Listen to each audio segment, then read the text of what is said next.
নমস্কার বন্ধুরা, সকালের জলখাবারে আপনাদের বানিয়ে দেখাবো ভাত ভাজা রেসিপিটি। এটা অনেকেই জানেন, যারা জানেন না তাদের জন্য। প্রথমেই একটা কড়াইতে আমি দিয়ে দিলাম 2 টেবিলস্পুন তেল। এখানে আমি সর্ষের তেল ব্যবহার করেছি। তাতে দিয়ে দিলাম 7-8টা কারি পাতা। কারি পাতা দিলে গন্ধটা খুব সুন্দর বেরোয়। এর মধ্যে দিয়ে দিলাম আলু, পেঁয়াজ এবং কাঁচা লঙ্কা কুচি। এখানে আমি একটা আলু, একটা পেঁয়াজ এবং 2টো কাঁচা লঙ্কা ব্যবহার করেছি। আর দিয়ে দিচ্ছি সামান্য পরিমাণ নুন, দিয়ে ভালো করে নেড়ে নিচ্ছি। আপনারা আপনাদের স্বাদ অনুযায়ী এখানে নুন ব্যবহার করবেন। খুব সহজ একটা রেসিপি। বেঁচে যাওয়া ভাত দিয়ে কিন্তু এই রান্নাটা খুব সহজে হয়ে যায়।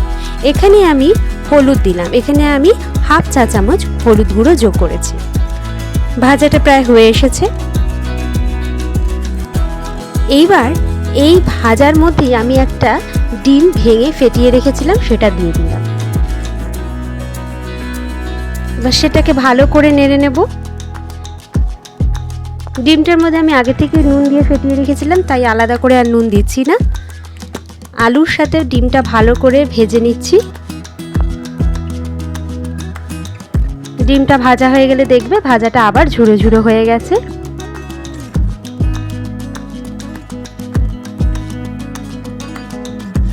ভাজা হয়ে গেছে। এবার দিয়ে দেব বেঁচে যাওয়া ভাত।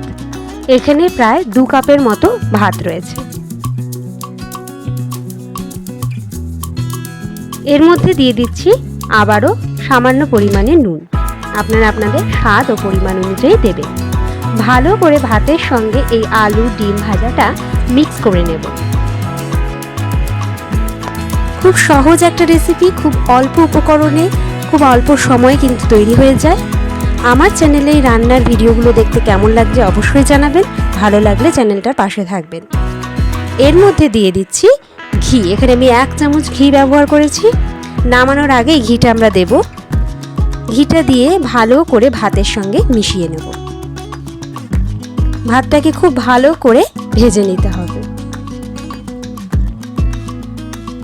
তৈরি হয়ে এসেছে আমাদের আজকের রেসিপি ভাত ভাজা।